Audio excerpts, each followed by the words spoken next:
Hello दोस्तों, स्वागत है आप सभी का हमारे नए इंटरेस्टिंग यूट्यूब वीडियो में। दूसरा जो आज हम आंसर पढ़ने जा रहे हैं वो है हमारा इम्पोर्टेंस ऑफ माइक्रो इकोनॉमिक्स। दोस्तों, इम्पोर्टेंस जो है वो एक आंसर ऐसा है जो शायद आपको एग्जाम में पूछा जाए ना पूछा जाए, एक इतना क्वेश्चन मार्क लोगों के दिमाग में रहता है। ठीक है, अपना काम पढ़ना है तो हम लोग फोकस कर रहे हैं आंसर के कंटेंट पे। पहला point importance of micro economics का प्राइस डिटर्मिनेशन। सेकंड पॉइंट है अपना free market economy. Third point है फॉरेन ट्रेड। चौथा पॉइंट है इकोनॉमिक मॉडल बिल्डिंग। पांचवा पॉइंट है अपना बिजनेस डिसीजन।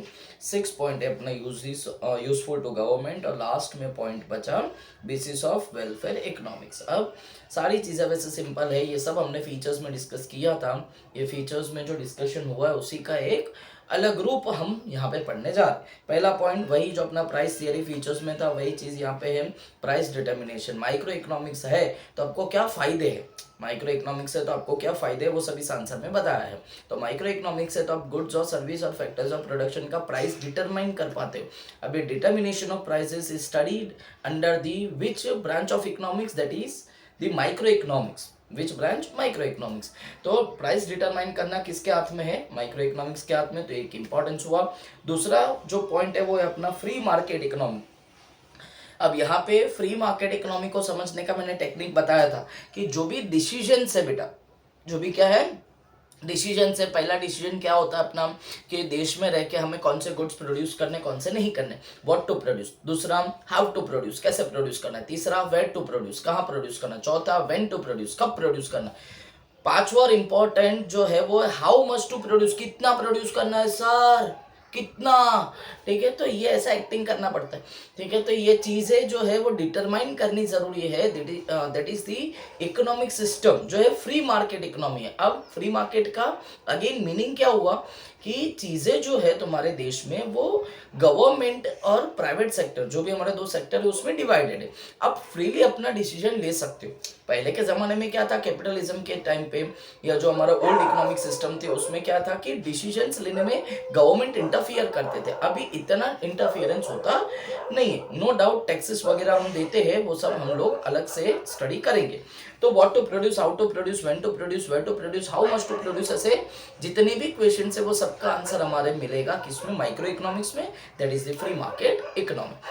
आगे जो है वो है फॉरेन ट्रेड। एक इंपॉर्टेंट पॉइंट लगता है मुझे, मेरे हिसाब से ट्रेड जो है ना दोस्तों वो फॉरेन लेवल पे जाना जरूरी है।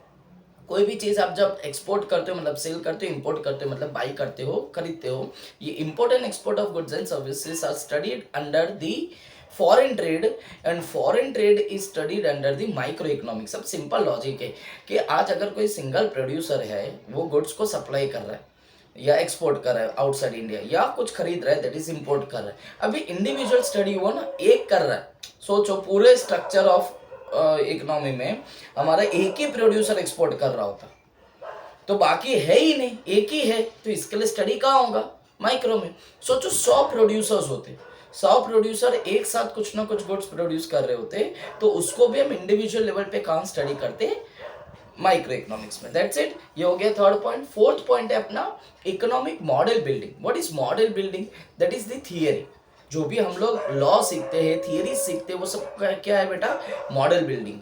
और इकोनॉमिक वर्ड आया मतलब ये सब डिस्कशन किसके रिलेटेड है? पैसों के रिलेटेड। पैसा है तभी तो चीजें है ना बेटा। ठीक है, अगर तेरे जेब में पैसा है तभी गर्लफ्रेंड पूछेगी मेरा बाबू कैसा है। ठीक है, तो ये चीजें जरूरी है कि अगर तुम्हारे जेब में या देश में पैसा है तभी तो ये सब थियरीज बना पाओगे तुम। तो मॉडल बिल्डिंग का भी जो काम है, स्ट्रक्चर है, थियरी है, वो सब कहाँ पे होता है? अपने माइक्रो इकोनॉमिक्स में। जैसे हम लोग लॉ ऑफ डिमांड पढ़ते हैं, लॉ ऑफ सप्लाई पढ़ते हैं, डीएमयू पढ़ते हैं, इक्वी मार्जिनल पढ़ते हैं, बहुत सारे थियरीज है। तो ये चीज़ें जो है हमारे स्ट्रक्चर में बनाने का काम कौन सा इकोनॉमिक्स करता है? हमारा माइक्रो इकोनॉमिक्स करता है। क्लियर?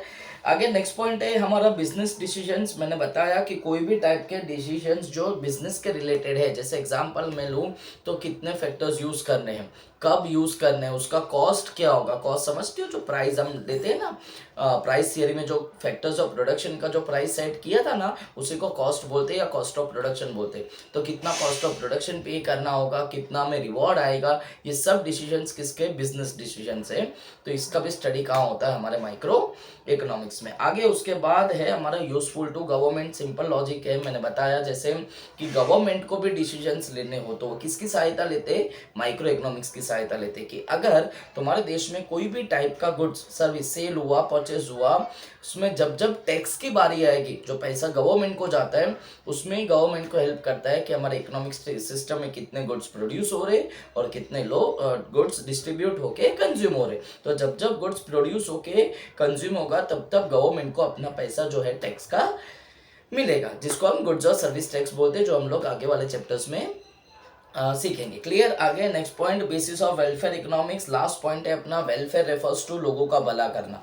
लोगों का भला कैसे होता है, तो जब जब हम लोग इकोनॉमिक सिस्टम में राइट टाइम पे राइट डिसीजन लेते हैं तब लोगों का भला होता है। एग्जाम्पल, जो हमारा कोविड वाला सिचुएशन था उसमें गवर्नमेंट ने राइट टाइम पे वैक्सीनेशन का डिसीजन लिया और इंडिविजुअल लेवल पे जाके सबको वैक्सीनेशन प्रोवाइड करवाया। This is welfare economics. तो welfare economics is a part of microeconomics. Microeconomics है तभी लोगों का भला हो पाएगा, अदरवाइज नहीं हो पाएगा। क्लियर। तो ये कुछ पॉइंट्स थे दोस्तों हमारे इंपॉर्टेंस ऑफ माइक्रो इकोनॉमिक्स के, एक बार रीड कर लेना।